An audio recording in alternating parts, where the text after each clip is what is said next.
Okay, let's analyze the 3.18 portion of Inside StarCitizen Year in Review. If you haven't subscribed already, please do so. To my long subscribers, thank you for sticking around. Now let's get into it. Hole stripping salvage gameplay. Yes, you and your trusty multi-tool, reclaimer, or brand new vulture have a new means to make your fortunes by finding and processing the remnants of space junk in the verse.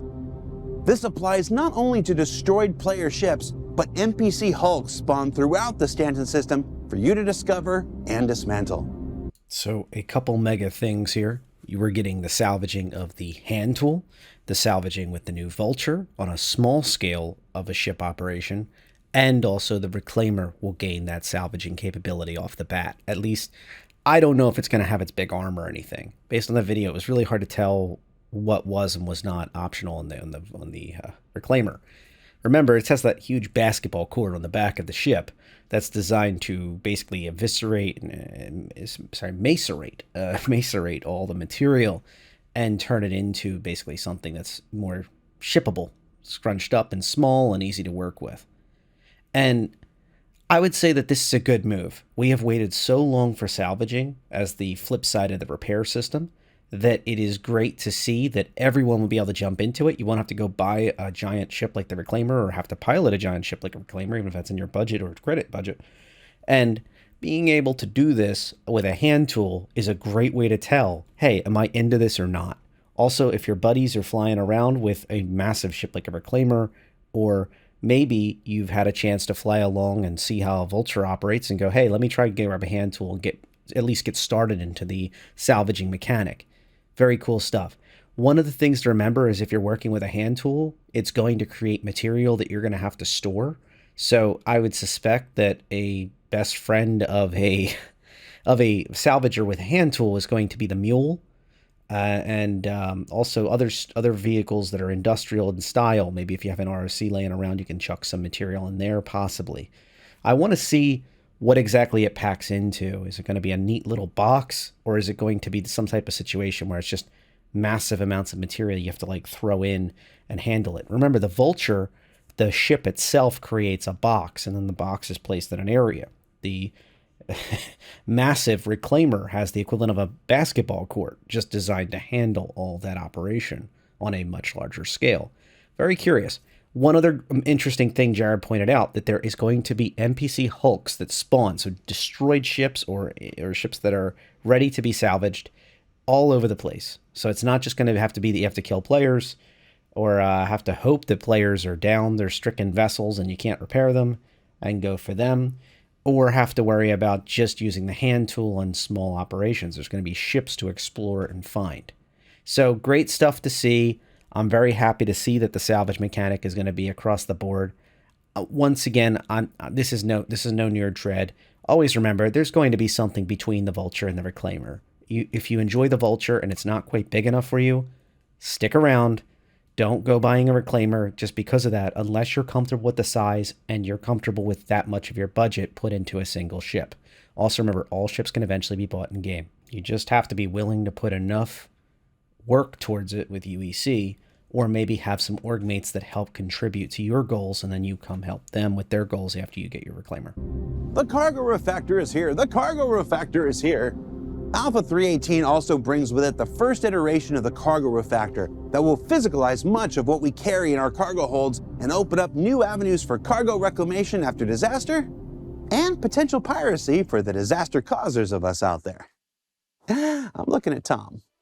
I have a confession with Cargo Refactor. When I first heard about this a long time ago, about the idea of what this cargo physicalization, I've heard it called, and many other things, but I was kind of bored about it. I'm not exactly a hauling person, but in StarCitizen, what I've come to realize is that logistics is going to be key, both regular logistics and what I'm more interested in, combat logistics. Remember that with this Cargo Refactor, we're going to start seeing the vision of the future of StarCitizen. If you want to commit to building an outpost, you're going to have to bring the materials along and physically move them, and hopefully in the future also have NPCs, of course, that will help you move them.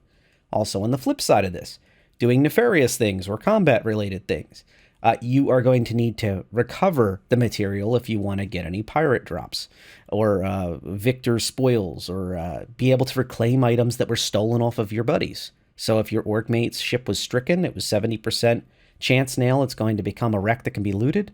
Well, then you have a chance to try to get it back off that pirate ship. And good luck to you. Honestly, I think it's a good idea.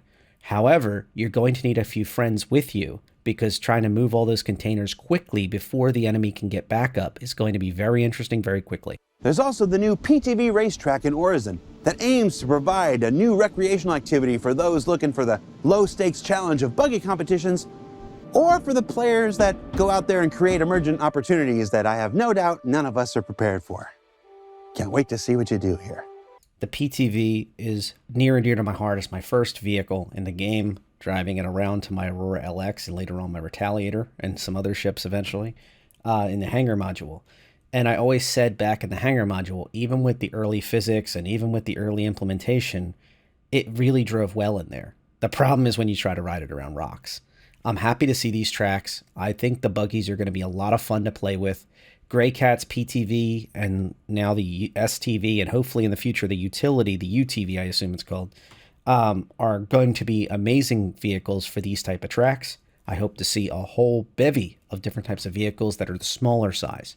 And as you saw in that video with the Pico exploding Mario Kart style, I hope to see some kind of combat-related, very short races that have, like, you know, some type of creativity like that. It'd be really fun.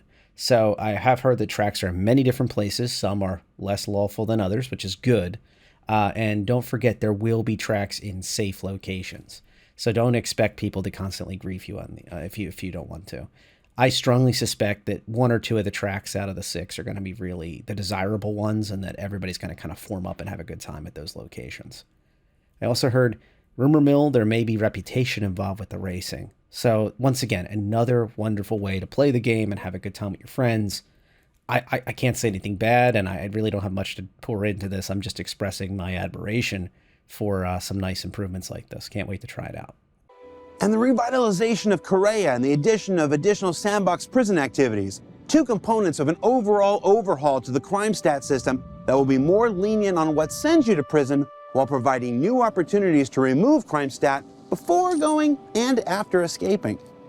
6 new persistent universe racetracks based on community creations that will bring players to several of the lesser traveled areas of the stand system and allow them to test their mettle against others, with new gateway and timer functionality being added alongside them. Same deal with the buggy tracks. It's great to see new racing mechanics. I like to hear that there's gateways and timers. Gateways being the system that detect where the player is and try to have some type of times, probably lap times, so players can see on some type of scoreboard, or maybe even a leader list, what's going on. I can't wait to see more information about this. I am not the best pilot in a small light fighter. I am more of a multi-crew type ship most of the time. For many, you've seen videos of me and a cat or a 600i running the missions and stuff with workmates and friends for the larger events as well. But I will certainly be out there in my 350R and my 325A, depending on how combat inclined the area is. Can't wait to try them out and have a good time. And if I blow up a few times on the way, so be it. I kept these together just to keep this video moving. The new type of missions for criminal activities is good. I think culture needed a better overall experience. Yes, even for bad people, it needs to be fair, and it needs to make it easier for them to be able to work to get out and such like that. And more importantly, the most important part here, not sending people to prison for small infractions, making it easier for them to pay a fine that may hurt them in the short term, but at least they don't have to end up at the prison for the wrong reasons. You saw there a preview, which could change, of course, but 32,000 UEC for destruction of, I'm guessing another player's ship or an NPC ship that's not theirs. And that's pretty interesting. Think of just how much it would take for you to run box missions or some other smaller missions to get 32,000 UEC and then have to pay a fine. So it is interesting. I think it's going to need some balancing and see just how much the fines need to be. But once again, another opportunity to have gameplay and not have to sweat every little glitch or problem or accident or mistake. New Orison missions that run on the surrounding platforms when Siege of Orison is resting from all the mayhem. New Sand Cave archetypes in the Daymar crash site introduce the brand new Mercury and 600i Derelicts being added to the persistent universe.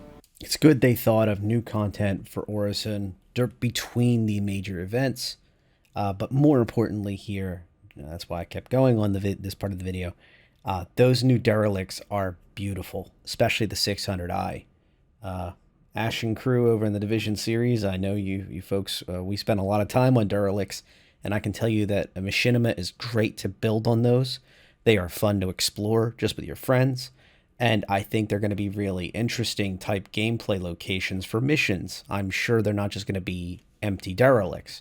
There's going to be things to explore, things to find, and maybe some stories to unfold.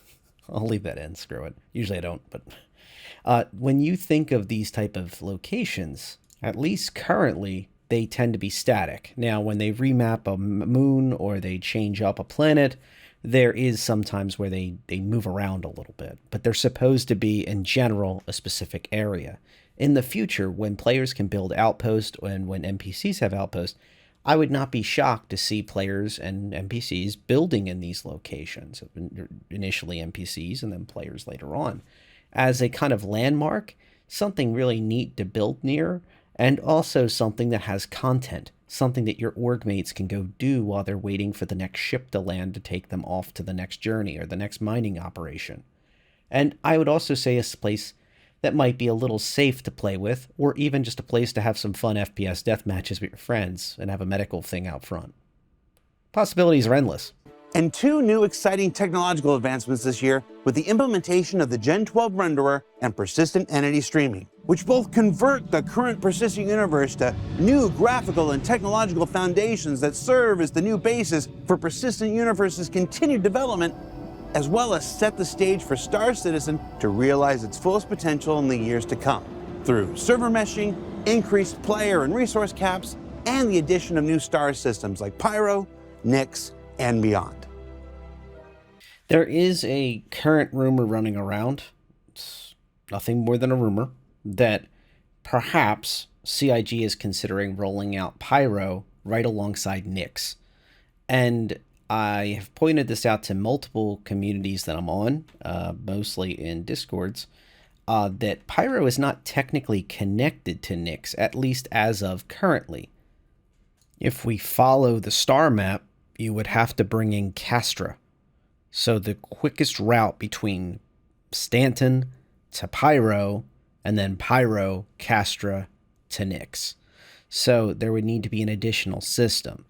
Now, what other people have suggested back to me is perhaps they could put in a temporary jump point, an experimental jump point, or maybe even a permanent change to the systems that allows Pyro to directly connect to Nyx. It is not the first time that they've made large changes to the game verse to make the game just actually work. A good example of this is the removal of Levski, and then many players were surprised to find out Levski was never even meant to be in Stanton. The Levski pocket, the asteroid and all the surrounding area, is actually part of Nyx.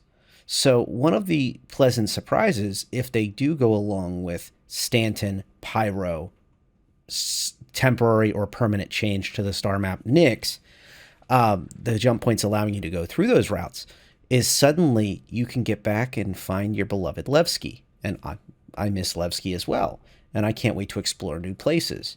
I think it also makes sense if they can do this, because Nyx is not exactly as dangerous a place as Pyro. Pyro is a literal wasteland that they are now trying to kind of roll that back just a little bit to allow players to explore it more, especially with it being our first star system. Even with the changes they make, it's going to be very pro-pirate. There's going to be a lot of anti-UEE sentiment over there, and a lot of players that suddenly have been killing a lot of Ninetales and other folks like that from all the different organizations, and they've had to regenerate probably back over in Pyro, are going to be a little bit grumpy with you when they find you over there. And Ruin Station is run by pirates. not by the UEE, not by the advocacy, not by a corporation, pirates. It's run by the overlords at the moment, which is the Pyro organization. If you've been following my other lore post, or if you've been studying lore yourself, the overlords are very mysterious. They're very powerful. There's been some theories that the UEE special forces are part of the overlords as a way to clean up Pyro without having the dirty hands, so to speak, by the UEE and advocacy forces. However, that's just a rumor. And that's a lore rumor, by the way. It's not something I'm alluding to. It's literally in the lore. If you watch my video tracker that I did with Ash. So, little bits and pieces about the pirates are in Pyro. Nyx is going to be a much more fascinating place. Nyx is not without its own pirates, by the way. Our good friend, our wonderful friend, who is a pirate, but maybe with a heart of gold, I would argue, Jester, who runs the booty call with a 0 as the first O, radio transmissions. Technically in the lore they're written and then I read them. But CIG has had this booty call as part of the lore canon for a while, and he broadcasts from Nyx, and he covers topics that are from Stanton, Pyro, all the way up to Pocket into Nyx. And the point I'm bringing up is that Pyro may have its pirates, Nyx may have some as well, to a lesser extent, but I see Nyx as kind of a neutral system where Stanton is extremely high security, very locked down, depending on which planetary system you're in, but it is pretty active there with security and corporation control. Pyro is very free, but at what cost? And then Nyx I see as a neutral place where you have the free-spirited Levski folks who may or may not be your friends at any moment, but they probably won't attack you constantly for no reason. So you have an interesting combination there. It's possible CIG went to the drawing board and said, we can't have Pyro be the only place if they roll out both at the same time, I'm saying, because we can't have a desolate wasteland be this new place. A lot of folks are indie-minded. A lot of organizations are very law and order-minded. We need to have somewhere for them to explore, too, that's new from Stanton. And then finally, what part of this video also alludes to, and many parts of the 3.18 content, are improvements to Stanton. Not just the race courses, not just the extra missions, but they're trying to flesh out a lot of places and get players to explore more and more of Stanton.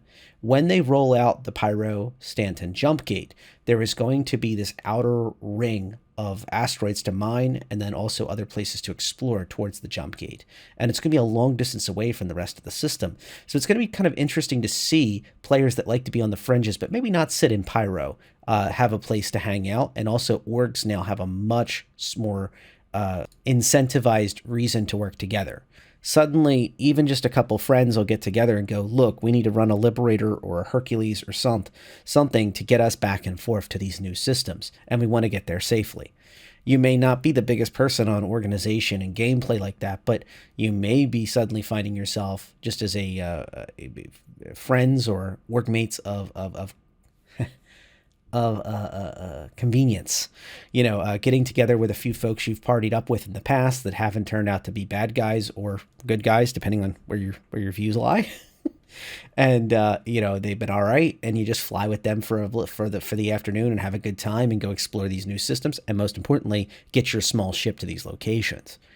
So just bear that in mind as another thing. If you want to prepare for 3.18, be prepared. But the reason I'm going so heavy into this topics of Pyro and possibly Nyx and any other systems that are outside of Stanton is think of these are coming in 4.0. These are the places going. And the underlying core systems like PES and Gen 12, yes, I finally got there, those are just there to build these massive new systems and allow them all to be in a single operational verse with multiple servers coordinating to give you a singular experience. And that is an incredible thing. I hope to see larger player counts in 2023. I want to see much higher frame rates in 2023. I can't wait to see the lower cycle clock. Sylvan's been doing a great job showing us how the CPU is going to change. It's the first of many iterations where your CPU will matter less and your more graphics graphics card bound, which is actually a great thing because a lot of players have relatively okay graphics cards, but a lot of us, and myself included, have very old CPUs. It is, after all, most of the time, a massive change in motherboards and RAM and everything that makes a computer work, other than maybe the power supply, to change a CPU. However, many of us over the years have changed our graphics cards even to a mid-range or even just a newer budget model. And that is going to make the biggest, I think, improvement to a player's experience is less stuttering frame rate issues and general FPS gains in places, and not having to tell people to turn the clouds down to medium just to survive in Orison. And hopefully they know that without talking to anybody. And then they have we want people to have a positive experience where you load in and you just hop out of bed and you get to go play your game. And the more of that is good, the better off we'll be, and we'll see larger and larger and larger places in the verse start suddenly appearing. I think we're going to see rapid development of content that is not new, but this is my opinion now, my speculation completely. I speculate that there's a lot of content that is just sitting in, so to speak, the deep freeze, just waiting to be put in. Like Levski, for example, over in Nix. If the system is in place to allow new star systems to be supported by a multi-server system for the player experience, and it's all ironed out, then suddenly it's not that big of an ask to put these places back in, and new places that we have not experienced yet but are ready for us. Or at the very least, they need a little bit of dusting off to get them running. I'm not saying the entire star map. I'm just saying this is the first step in a large journey. And I'm happy I get to be here, and I can't wait to share it with all of you. And this is going to be something different in my videos. I'm going to let Jared give his final thoughts of 2022 here if you missed the video. So I'm going to let him tail off. Understand, I'm going to make a few more videos myself in the rest of this month, but I do want to wish you all happy holidays to everyone out there. All my best to you, your family, your friends, your org mates. Fly safe, everyone. And going on right now is Luminalia, where players can log in each and every day to redeem a variety of in-game gifts, including holiday sweaters, undersuits, new paints for the 100 Eye, Avenger, and more. Remember, it is 12 days, folks. And a sextant that Ben Curtis has really wanted to get in there for a while. I mean, it's cool. So, what did we learn this year? Well, I'd say a whole heck of a lot. But at the core of it all, to me, this year seemed to be about celebrating and renewing that connection between player and developer that's been at the heart of this project since it first launched in 2012. It's been said often, and probably by folks much better than myself, but it bears repeating over and over and over again that none of this happens without your continued involvement, whether that's playing the game, discussing on Spectrum, reporting on the Issue Council, supporting through pledging, encouraging through bar citizens, creating and streaming through social media and contests and the like, or simply allowing us into your lives most weeks while we share the who we are and what we do with you through ISC and SCL and the like. It's kind of ridiculous that I get to stand here on a spaceship and represent the work of over 800 strong with you, from game directors to QA testers, from major features like salvage and cargo, down to little internal tools like asset validators. And I can hardly wait to see what 2023 has in store for us. This journey we're on can be exciting, rewarding, educational, consuming, and if we're being honest, a little frustrating at times. But there isn't another one remotely like it in the entire game industry, with so many dedicated to bringing this universe of possibility to life. So, for one last time in 2022, for Inside StarCitizen, I'm Jared Huckabee. Happy holidays, be safe, and we'll see you all here next year.